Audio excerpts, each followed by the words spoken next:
ನಮಸ್ಕಾರ ಸ್ನೇಹಿತರೆ. ಪರಿಸರ ರಕ್ಷಣೆಗಾಗಿ ಪ್ರಮುಖ ಸಮ್ಮೇಳನಗಳು ಮತ್ತು ಅವುಗಳ ಒಪ್ಪಂದಗಳ ಬಗ್ಗೆ ಈ ಒಂದು ವಿಡಿಯೋದಲ್ಲಿ ನೋಡ್ತಾ ಹೋಗೋಣ. ಅದರಲ್ಲಿ ನಾವು ಕ್ರಮವಾಗಿ ರಾಮ್ಸರ್ ಒಪ್ಪಂದ 1971 ಇದು ರಾಮ್ಸರಲ್ಲಾಗುತ್ತೆ, ಇರಾನ್ನಲ್ಲಿದೆ ಕಂಡುಬರುತ್ತೆ. ಸ್ಟಾಕ್ ಹೋಮ್ ಸಮ್ಮೇಳನ 1972ರಲ್ಲಾಗುತ್ತೆ, ಸ್ಟಾಕ್ ಹೋಮ್ ಸ್ವೀಡನ್ನಲ್ಲಿ ಕಂಡುಬರುತ್ತೆ.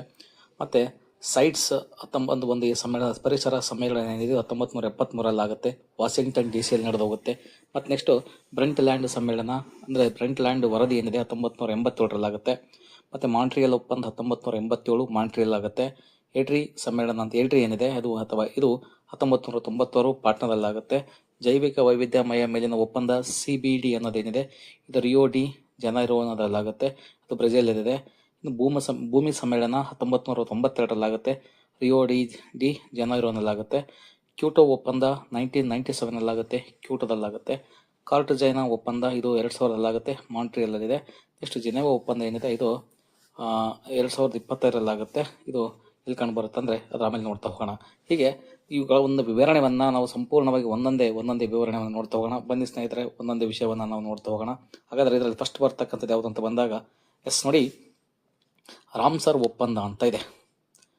ಈ ರಾಮ್ಸರ್ ಒಪ್ಪಂದ ಅನ್ನೋದು ಏನಿದ್ರ ವಿಶೇಷತೆ ಏನು, ಸ್ಪರ್ಧಾತ್ಮಕ ಪರೀಕ್ಷೆಯಲ್ಲಿ ಈ ರಾಮ್ಸರ್ ಒಪ್ಪಂದದ ಬಗ್ಗೆ ಏನು ಕೇಳ್ತಾರೆ ಅಂತ ನೋಡ್ತಾ ಹೋಗೋದಾದ್ರೆ, ಇದು ಜೌಗು ಪ್ರದೇಶಗಳ ಸಂರಕ್ಷಣೆ ಮತ್ತು ವಿವೇಚನಾ ಪೂರ್ಣ ಬಳಕೆಗಾಗಿ ಮೀಸಲಾದ ಅಂತಾರಾಷ್ಟ್ರೀಯ ಒಪ್ಪಂದವಾಗಿದೆ.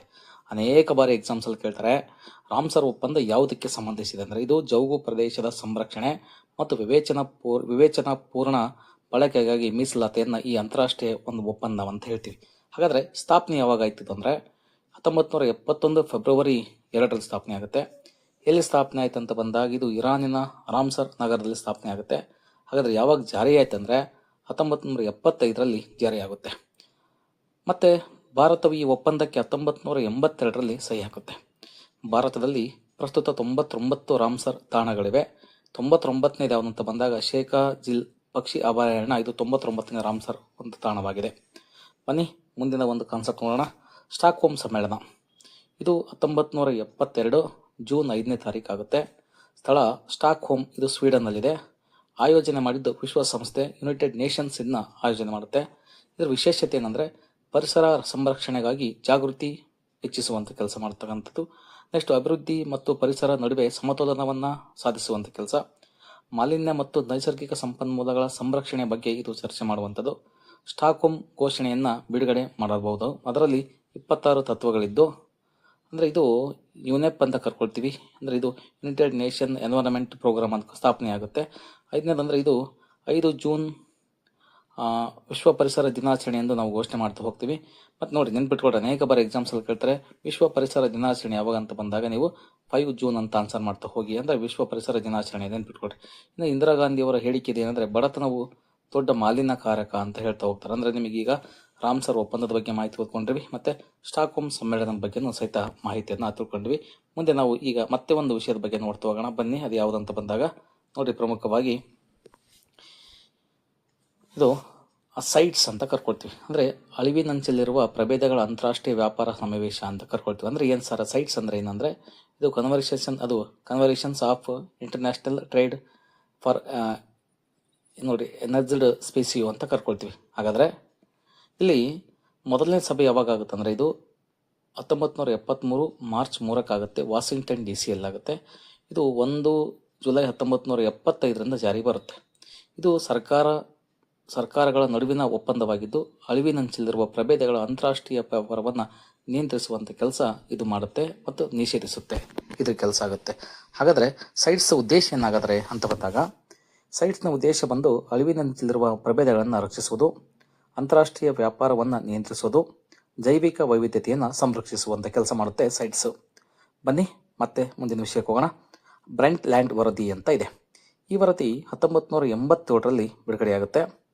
ಅಧ್ಯಕ್ಷರು ಯಾರಂದರೆ ಗ್ರೋ ಹಾಲೆಮ್ ಬ್ರೆಂಟ್ ಲ್ಯಾಂಡ್ ಅಂತ, ಅದಕ್ಕೋಸ್ಕರ ಇದನ್ನ ಬ್ರೆಂಟ್ ಲ್ಯಾಂಡ್ ವರದಿ ಅಂತ ಕರ್ಕೊಳ್ತೀವಿ. ಆಯೋಗ ಯಾವುದಂದರೆ ಇದು ಪರಿಸರ ಮತ್ತು ಅಭಿವೃದ್ಧಿ ಮೇಲಿನ ಈ ಆಯೋಗದ ಅಡಿಯಲ್ಲಿ, ಅಂದರೆ ಆಯೋಗ ಪರಿಸರ ಮತ್ತು ಅಭಿವೃದ್ಧಿ ಮೇಲಿನ ಆಯೋಗ ಅಂತ, ಇದು ಈ ಆಯೋಗದ ಅಡಿಯಲ್ಲಿ ಈ ವರದಿ ಪ್ರಕಟವಾಗುತ್ತೆ. ಇದು ಏನಂತ ಬಂದಾಗ ಇಂಪಾರ್ಟೆಂಟ್ ಆಗಿ ಇದು ನಮ್ಮ ಸಾಮಾನ್ಯ ಭವಿಷ್ಯದ ಬಗ್ಗೆ ಹೇಳ್ತಾ ಹೋಗುತ್ತೆ. ಇದರ ಹೆಸರು ಏನಂತ ಬಂದಾಗ ನಮ್ಮ ಸಾಮಾನ್ಯ ಭವಿಷ್ಯ ಅಂತ ಕರ್ಕೊಳ್ತೀವಿ. ಅಂದರೆ ಮುಖ್ಯ ಪರಿಕಲ್ಪನೆ ಏನಂದರೆ ಈ ವರದಿಯಲ್ಲಿ ಸುಸ್ಥಿರ ಅಭಿವೃದ್ಧಿಯ ವ್ಯಾಖ್ಯಾನವನ್ನು ನೀಡಲಾಗಿದೆ. ಪ್ರಸ್ತುತ ಪೀಳಿಗೆ ಅಗತ್ಯತೆಗಳನ್ನು ಪೂರೈಸುವಂಥ ಅಭಿವೃದ್ಧಿ ಅದರ ಭವಿಷ್ಯದ ಪೀಳಿಗೆಯ ಅಗತ್ಯತೆಗಳನ್ನು ಪೂರೈಸುವ ಸಾಮರ್ಥ್ಯಕ್ಕೆ ಇದು ಭಾರತದಂತೆ ಕೆಲಸ ಮಾಡುತ್ತೆ. ಸುಸ್ಥಿರ ಅಭಿವೃದ್ಧಿ ಗುರಿಗಳೇನಾಗಾದರೆ 2005ರಲ್ಲಿ ವಿಶ್ವಸಂಸ್ಥೆಯಿಂದ ಅಂಗೀಕರಿಸಲ್ಪಟ್ಟಿದೆ. ಸುಸ್ಥಿರ ಅಭಿವೃದ್ಧಿಗಾಗಿ ಅಜೆಂಡಾ 2030 ಅಡಿಯಲ್ಲಿ 17 ಗುರಿಗಳು 1 ಜನವರಿ 2016ರಿಂದ ಅಧಿಕೃತವಾಗಿ ಜಾರಿಗೆ ಬಂದವು. ಅವುಗಳನ್ನು ಸಾಧಿಸುವಂಥ ಗುರಿ ಇದು ಕೆಲಸ ಮಾಡುತ್ತೆ. ಅಂದರೆ ಇದು ಬ್ರಾಂಡ್ಲ್ಯಾಂಡ್ ವರದಿ ಏನಿದೆ ಇದು ಇಂಪಾರ್ಟೆಂಟ್ ಆಗಿ ಸುಸ್ಥಿರ ಅಭಿವೃದ್ಧಿ ಗುರಿಗಳು 2030ಕ್ಕೆ ಆಗಬೇಕು ಅಂತ ಒಂದು ಗುರಿಯನ್ನು ಹೊಂದಿದೆ. ಬನ್ನಿ ಮುಂದಿನ ಒಂದು ವಿಷಯಕ್ಕೆ ಹೋಗುವಂಥ ಪ್ರಯತ್ನ ಮಾಡೋಣ. ಮುಂದಿನ ವಿಷಯ ಬಂದು ಮಾಂಟ್ರಿಯಲ್ ಒಪ್ಪಂದ ಅಂತ ಇದೆ. ಇದು ಅಂತಾರಾಷ್ಟ್ರೀಯ ಒಪ್ಪಂದವಾಗಿದ್ದು ಇದರ ಮೇಲೆ 1987 ಸೆಪ್ಟೆಂಬರ್ 16ನೇ ತಾರೀಕು ಕೆನಡಾದ ಮಾಂಟ್ರಿಯಲ್ ನಗರದಲ್ಲಿ ಇದಕ್ಕೆ ಸಹಿ ಹಾಕಲಾಯಿತು. ಇದರ ಧ್ಯೇಯವಾಕ್ಯ ಅಂದರೆ ಏನು ಧ್ಯೇಯ ಇದು ಅಂದರೆ ಓಜೋನ್ ಪದರವನ್ನು ನಾಶಪಡಿಸುವ ಫ್ಲೋರೋಕಾರ್ಬನ್ಗಳನ್ನು CFCಗಳಂತಹ ರಾಸಾಯನಿಕಗಳ ಉತ್ಪಾದನೆ ಬಳಕೆಯನ್ನು ನಿಲ್ಲಿಸುವಂತೆ ಕೆಲಸ ಮಾಡುತ್ತೆ ಮಾಂಟ್ರಿಯಲ್ ಒಪ್ಪಂದ. ಹಾಗಾದರೆ 16 ಸೆಪ್ಟೆಂಬರನ್ನು ವಿಶ್ವ ಓಜೋನ್ ದಿನವಾಗಿ ಕರೀತಾರೆ. ಅನೇಕ ಬಾರಿ ಎಕ್ಸಾಮ್ಸಲ್ಲಿ ಕೇಳ್ತಾರೆ ವಿಶ್ವ ಓಜೋನ್ ದಿನ ಯಾವಾಗಂದರೆ 16 ಸೆಪ್ಟೆಂಬರ್ ಅಂತ ಆನ್ಸರ್ ಮಾಡ್ತಾ ಹೋಗಿ. ಹಾಗಾದರೆ ಒಂದು ಮುಖ್ಯಾಂಶಗಳೇನಿದ್ರು ಮಾಂಟ್ರಿಯಲ್ ಒಪ್ಪಂದದ ಮುಖ್ಯಾಂಶಗಳೇನೆಂದರೆ ಅಂತಾರಾಷ್ಟ್ರೀಯ ಒಪ್ಪಂದ ಸಹಿ 16 ಸೆಪ್ಟೆಂಬರ್ 1987, ಸ್ಥಳ ಮಾಂಟ್ರಿಯಲ್ ಕೆನಡಾದಲ್ಲಿದೆ. ಧ್ಯೇಯವಾಕ್ಯ ಓಜೋನ್ ಪದರದ ರಕ್ಷಣೆಯನ್ನು. ಹಾಗಾದರೆ ವಿಶ್ವ ಓಜೋನ್ ದಿನ ಯಾವಾಗದು ಸೆಪ್ಟೆಂಬರ್ 16ನೇ ತಾರೀಕು ವಿಶ್ವ ಓಜೋನ್ ದಿನ ಅಂತ ಕರ್ಕೊಳ್ತೀವಿ. ಬನ್ನಿ ಮುಂದಿನ ವಿಷಯಕ್ಕೆ ಹೋಗೋಣ. ನಾವು ಏಡ್ರಿ ಅಂತ ಬರುತ್ತೆ. ಇದು ಏಷ್ಯನ್ ಅಭಿವೃದ್ಧಿ ಸಂಸ್ಥೆ ಅಂತ ಅಭಿವೃದ್ಧಿ ಸಂಶೋಧನಾ ಸಂಸ್ಥೆ ಅಂತ ಕರ್ಕೊಳ್ತೀವಿ. ಅಂದರೆ ನೀವು ಅರ್ಥ ಮಾಡ್ಕೊಳ್ರಿ, ಏಡ್ರಿಯನ್ ಅಂತ ಬಂದಾಗ ಇದು ಏಡ್ರಿ ಅಂತ ಬಂದಾಗ ಏಷ್ಯನ್ ಅಭಿವೃದ್ಧಿ ಸಂಶೋಧನಾ ಸಂಸ್ಥೆ ಅಂತ ಕರ್ಕೊಳ್ತೀವಿ. ಹಾಗಾದರೆ ಮುಖ್ಯ ಕಾರ್ಯ ಏನಿರ್ತು ಅಂದರೆ ಈ ಕಸ ನಿರ್ವಹಣೆಯ ಬಗ್ಗೆ ವರದಿ ನೀಡುವಂಥದ್ದು ಮತ್ತು ಸಂಶೋಧನೆ ಮತ್ತು ಅಭಿವೃದ್ಧಿಯನ್ನು ಉತ್ತೇಜಿಸುವಂಥ ಕೆಲಸ ಮಾಡುತ್ತೆ. ಸ್ಥಾಪನೆಯಾದ ವರ್ಷ 1991, ಸ್ಥಳ ಇದು ಪಾಟ್ನಾದಲ್ಲಿದೆ. ಹಾಗಾದರೆ ಏಡ್ರಿಯ ಪ್ರಮುಖ ಕಾರ್ಯಗಳೇನೆಂದರೆ ಈ ಕಸ ನಿರ್ವಹಣೆ ವರದಿ ಮಾಡ್ತಕ್ಕಂಥದ್ದು, ಸಂಶೋಧನೆ ಮತ್ತು ಅಭಿವೃದ್ಧಿಗೆ ಪ್ರೋತ್ಸಾಹವನ್ನು ಕೊಡುವಂಥ ಕೆಲಸ ಮಾಡ್ತಕ್ಕಂಥದ್ದು ಏಡ್ರಿ ಅಂತೇಳಿ ಇದನ್ನು ನಾವು ಕರೀತಾ ಹೋಗ್ತೀವಿ. ಬನ್ನಿ ಮುಂದಿನ ವಿಷಯಕ್ಕೆ ಹೋಗುವಂಥ ಪ್ರಯತ್ನ ಮಾಡೋಣ. ಮುಂದಿನ ಒಂದು ವಿಷಯ ಬಂದು ನಮಗೆ ಜೈವಿಕ ವೈವಿಧ್ಯ ಒಪ್ಪಂದ ಅಂತ ಕರ್ಕೊಳ್ತೀವಿ. ವೈವಿಧ್ಯತೆಯ ಒಪ್ಪಂದ ಇದು ವೈಜ್ಞಾನಿಕ ಇದು ನೋಡ್ರಿ, ಇದು ಮೇನ್ ಇಂಪಾರ್ಟೆಂಟ್ ಜೈವಿಕ ವೈವಿಧ್ಯತೆಯ ಸಂರಕ್ಷಿಸುವ ಗುರಿಯನ್ನು ಇದು ಹೊಂದಿರುವಂಥ ಕೆಲಸ ಮಾಡ್ತಕ್ಕ ಅಂತಾರಾಷ್ಟ್ರೀಯ ಒಪ್ಪಂದವಾಗಿದೆ. ಈ ಒಪ್ಪಂದವು 5 ಜೂನ್ 1992ರಲ್ಲಿ ಇದು ಬ್ರೆಜಿಲ್ನ ರಿಯೋ ಡಿ ಜನರೋದಲ್ಲಿ ನಡೆಯಿತು. ಇದು ವಿಶ್ವಸಂಸ್ಥೆ ಅಡಿಯಲ್ಲಿ ಬರತಕ್ಕಂಥ ಒಂದು ಒಪ್ಪಂದವಾಗಿದೆ. ಹಾಗಾದರೆ ಮುಖ್ಯ ಉದ್ದೇಶ ಏನಿದ್ರು ಜೈವಿಕ ವೈವಿಧ್ಯತೆಯ ಸಂರಕ್ಷಣೆ, ಜೈವಿಕ ಸಂಪನ್ಮೂಲಗಳ ಸುಸ್ಥಿರ ಬಳಕೆ ಮತ್ತು ಜೈವಿಕ ಸಂಪನ್ಮೂಲಗಳಿಂದ ಬರುವ ಲಾಭಗಳ ನ್ಯಾಯಗಳ ಒಂದು ಹಂಚಿಕೆ ಇದು ಕೆಲಸ ಮಾಡುತ್ತೆ. ಭಾರತವು ಇದಕ್ಕೆ 1992ರಲ್ಲಿ ಏನು ಮಾಡುತ್ತೆ ಸಹಿ ಆಗ್ತಾ ಹೋಗುತ್ತೆ. 1994ರಲ್ಲಿ ಇದು ಜಾರಿಗೆ ಬರ್ತಕ್ಕಂಥ ಕೆಲಸ ನಡೆದು ಹೋಗುತ್ತೆ. ಹಾಗಾದರೆ ಭಾರತವು ಇದಕ್ಕೆ 1992ರಲ್ಲಿ ಸಹಿ ಆಗುತ್ತೆ, 94ರಲ್ಲಿ ಇದು ಜಾರಿಗೆ ತಂದಿತ್ತು. ಇದ್ರ ಲಾಭಗಳೇನಾಗಾದರೆ ಅಂತ ಬಂದಾಗ ಲಾಭಗಳು ಅಂತ ಬಂದಾಗ ಪರಿಸರ ಸಮತೋಲನವನ್ನು ಕಾಪಾಡುವುದು, ಆಹಾರ ಮತ್ತು ಒಂದು ವಿವಿಧ ವಿಷಯಗಳನ್ನು ನೋಡ್ತಕ್ಕಂಥದ್ದು, ಆರ್ಥಿಕ ಅಭಿವೃದ್ಧಿಗೆ ಸಹಾಯ ಮಾಡ್ತಕ್ಕಂಥದ್ದು, ಮಾನವನ ಜೀವನದ ಒಂದು ಗುಣಮಟ್ಟವನ್ನು ಸುಧಾರಣೆ ಮಾಡ್ತಕ್ಕಂಥ ಕೆಲಸ ಈ ಜೈವ ವೈವಿಧ್ಯ ಪರ್ವತನ ಮಾಡುತ್ತೆ. ಇನ್ನು ಭೂಮಿ ಸಮ್ಮೇಳನ ಅಂತ ಬರುತ್ತೆ. ಇದು 1992ರಲ್ಲಿ ಜಾರಿಗೆ ಬರುತ್ತೆ. ಜೂನ್ 1992ರಂದು ಬ್ರೆಜಿಲ್ನ ರಿಯೋ ಡಿ ಜನರೋದಲ್ಲಿ ಇದು ಆಯೋಜಿಸಲಾಗಿತ್ತು. ಈ ಒಂದು ಪ್ರಮುಖ ಅಂತಾರಾಷ್ಟ್ರೀಯ ಸಮ್ಮೇಳನವಾಗಿತ್ತು. ಪರಿಸರದ ಬಗ್ಗೆ ಮಾತಾಡಬೇಕಂದ್ರೆ ಇದು ಉದ್ದೇಶ ಏನಂದರೆ ಪರಿಸರ ಮತ್ತು ಅಭಿವೃದ್ಧಿಯ ವಿಷಯಗಳ ಬಗ್ಗೆ ಚರ್ಚೆ ಮಾಡ್ತಕ್ಕಂಥದ್ದು ಮತ್ತು ಸುಸ್ಥಿರ ಅಭಿವೃದ್ಧಿಗಾಗಿ ಜಾಗತಿಕ ಯೋಜನೆಯನ್ನು ಸಿದ್ಧಪಡಿಸ್ತಕ್ಕಂಥ ಕೆಲಸ ಇದೆ. ಭೂಮಿ ಸಮ್ಮೇಳನದ ಪ್ರಮುಖ ಅಂಶಗಳೇನಾಗಾದರೆ ಅಂದರೆ ಪರಿಸರ ಸಂರಕ್ಷಣೆಗೆ ಒತ್ತು ಕೊಡ್ತಕ್ಕಂಥದ್ದು ಮತ್ತು ಸುಸ್ಥಿರ ಅಭಿವೃದ್ಧಿಯ ಪರಿಕಲ್ಪನೆ ಹೊಂದಿರತಕ್ಕಂಥದ್ದು, ಜಾಗತಿಕ ಸಹಕಾರಕ್ಕೆ ಪ್ರೋತ್ಸಾಹ ಕೊಡ್ತಕ್ಕಂಥದ್ದು, ಮುಂದಿನ ಭವಿಷ್ಯದ ಪೀಳಿಗೆಗೆ ಉತ್ತಮ ಭೂಮಿ ನಿರ್ಮಾಣ ಮಾಡ್ತಕ್ಕಂಥ ಕೆಲಸ ಈ ಭೂಮಿ ಒಪ್ಪಂದ ಮಾಡುತ್ತೆ. ಬನ್ನಿ ಮುಂದಿನ ವಿಷಯಕ್ಕೆ ಹೋಗುವಂಥ ಪ್ರಯತ್ನ ಮಾಡೋಣ. ಕ್ಯೋಟೋ ಒಪ್ಪಂದ ಅಂತ ಇದೆ. ಇದು ಅಂತಾರಾಷ್ಟ್ರೀಯ ಒಪ್ಪಂದವಾಗಿದೆ. ಜಪಾನಿನ ಕ್ಯೋಟೋದಲ್ಲಿ ಇದು ಅಂಗೀಕರಿಸಲ್ಪಟ್ಟಿದೆ. 2005ರಲ್ಲಿ ಇದು ಜಾರಿಗೆ ಬರುತ್ತು. ಉದ್ದೇಶ ಏನಂದರೆ ಕಾರ್ಖಾನೆಗಳ ಹೊಗೆಯನ್ನು ಕಡಿಮೆ ಮಾಡುವಂಥ ಭೂಮಿಯ ತಾಪಮಾನದ ಏರಿಕೆಯನ್ನು ಇದು ಜಾರಿಗೆ ತರ್ತಕ್ಕಂಥ ಕೆಲಸ ಮಾಡುತ್ತೆ. ಅಂದರೆ ಇದರ ಒಂದು ಒಪ್ಪಂದದ ಮುಖ್ಯಾಂಶಗಳೇನೆಂದರೆ 1997ನಲ್ಲಿ ಅಂಗೀಕಾರ ಆಗುತ್ತೆ, 2005ರಲ್ಲಿ ಇದು ಜಾರಿಗೆ ಬರುತ್ತೆ. ಭೂಮಿಯ ತಾಪಮಾನ ಏರಿಕೆಯನ್ನು ಕಡಿಮೆ ಮಾಡ್ತಕ್ಕಂಥ ಕೆಲಸ ಇದು ಮಾಡುತ್ತೆ. ಹಸಿರುಮನೆ ಅನಿಲಗಳ ಒಂದು ಕಡಿತವನ್ನು ಮಾಡ್ತಕ್ಕಂಥ ಕೆಲಸ.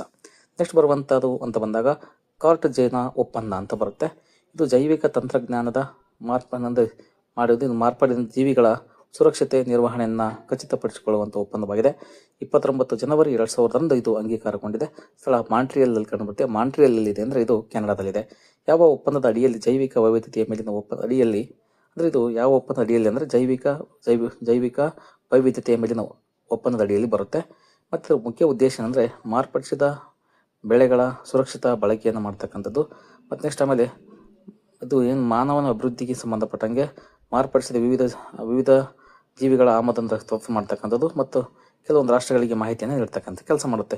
ಇದು ಜಾರಿಯಾಗೋದು 2003ರಲ್ಲಿ. ಭಾರತದ ಇದು ಸದಸ್ಯತ್ವ 23 ಜನವರಿ 2003ರಿಂದ ಭಾರತೀಯ ಸದಸ್ಯತ್ವ ಪಡ್ಕೊಳ್ಳುತ್ತೆ.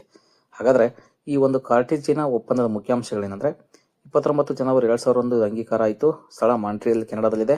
ಜೈವಿಕ ವೈವಿಧ್ಯತೆಯ ಅಡಿಯಲ್ಲಿ ಇದು ಕೆಲಸ ಮಾಡುತ್ತೆ. ಮಾರ್ಪಡಿಸಿದ ಜೀವಿಗಳ ಸುರಕ್ಷತೆ ಬಳಕೆ ಬಗ್ಗೆ ಹೇಳುತ್ತೆ. ಆಮದು ಮತ್ತು ರಫ್ತಿನ ಮೇಲಿನ ಮಾಹಿತಿ ನೀಡ್ತಕ್ಕಂಥದ್ದು. ಸೆಪ್ಟೆಂಬರ್ 2003ರಂದು ಇದು ಜಾರಿಗೆ ಬರುತ್ತೆ. ಭಾರತದ ಸದಸ್ಯತ್ವ 2023 ಜನವರಿ ಇದು 2003ರಿಂದ ಭಾರತೀಯ ಸದಸ್ಯತ್ವವನ್ನು ಪಡ್ಕೊಳ್ಳುತ್ತೆ. ಬನ್ನಿ ಮುಂದಿನ ಒಂದು ವಿಷಯಕ್ಕೆ ಹೋಗುವಂಥ ಪ್ರಯತ್ನ ಮಾಡೋಣ. ಮುಂದಿನ ವಿಷಯ ಬಂದು ನಮಗೆ ಜಿನೆವಾ ಪ್ರೋಟೋಕಾಲ್ ಅಂತ ಇದೆ ನೋಡಿ. ಇದು ಜಿನೆವಾ ಪ್ರೋಟೋಕಾಲ್ 1925 ಅಂತ ಇದೆ. ಹಾಗಾದರೆ ಇದು 1925 ಒಂದು ಅಂತಾರಾಷ್ಟ್ರೀಯ ಒಪ್ಪಂದವಾಗಿದೆ. ಈ ಪ್ರೋಟೋಕಾಲ್ನ ಮುಖ್ಯ ಉದ್ದೇಶ ರಾಸಾಯನಿಕ ಮತ್ತು ಜೈವಿಕ ಅಸ್ತ್ರಗಳ ಬಳಕೆಯನ್ನು ನಿಷೇಧಿಸುವುದು. ಈ ಪ್ರೋಟೋಕಾಲ್ ಅಭಿವೃದ್ಧಿಗೆ ಸಂಗ್ರಹಣೆಯ ಬಳಕೆಯನ್ನು ನಿಷೇಧಿಸತಕ್ಕಂಥದ್ದು ಕೆಲಸ ಮಾಡುತ್ತೆ. ವಿಶೇಷ ಅಂತ ಬಂದಾಗ ಇದು ಭಾಳ ತುಂಬ ಅದ್ಭುತವಾಗಿ ಮತ್ತು ನೋಡ್ರಿ, ಇದು ಸಸ್ಯ ಮತ್ತು ಶಿಲೀಂಧ್ರಗಳ ಮೂಲವನ್ನು, ರಾಸಾಯನಿಕ ಸಂರಕ್ಷಣೆಯನ್ನು ಮತ್ತು ಸೂಕ್ಷ್ಮ ಅಭಿವೃದ್ಧಿಗಳನ್ನು ಕೆಲಸವನ್ನು ಮಾಡ್ತಕ್ಕಂಥ ಕೆಲಸ ಮಾಡುತ್ತೆ. ಇದರ ಉದ್ದೇಶ ಮಾನವತೆಯನ್ನು ರಕ್ಷಿಸುವುದು ಮತ್ತು ಈ ಯುದ್ಧದಲ್ಲಿ ಅಮಾನವೀಯ ಅಸ್ತ್ರಗಳ ಒಂದು ಬಳಕೆಯನ್ನು ತಡೆಯುವಂಥ ಕೆಲಸ ಮಾಡ್ತಕ್ಕಂಥದ್ದು ಜಿನೆವಾ ಪ್ರೋಟೋಕಾಲ್ ಅಂತೇಳಿ ಕರೀತಾ ಹೋಗ್ತೀವಿ. ಸ್ನೇಹಿತರೆ, ಇಲ್ಲಿವರೆಗಿನ ವಿಷಯಗಳು ನಿಮಗೆ ತುಂಬ ಅದ್ಭುತವಾಗಿ ಇಷ್ಟ ಆಗಿದೆ ಅಂದ್ಕೊತೀನಿ. ನಿಮ್ಮ ಸ್ನೇಹಿತರಿಗೂ ಸಹಿತ ಈ ವಿಷಯವನ್ನು ಶೇರ್ ಮಾಡಿ. ಆದಷ್ಟು ಮಟ್ಟಿಗೆ ಈ ಒಂದು ಯೂಟ್ಯೂಬ್ ಚಾನಲನ್ನು ಸಬ್ಸ್ಕ್ರೈಬ್ ಮಾಡ್ಕೊಳ್ಳಿ ಮತ್ತು ನಿಮ್ಮ ಸ್ನೇಹಿತರಿಗೂ ಸಹಿತ ಶೇರ್ ಮಾಡ್ತಾ ಹೋಗಿ. Thank you.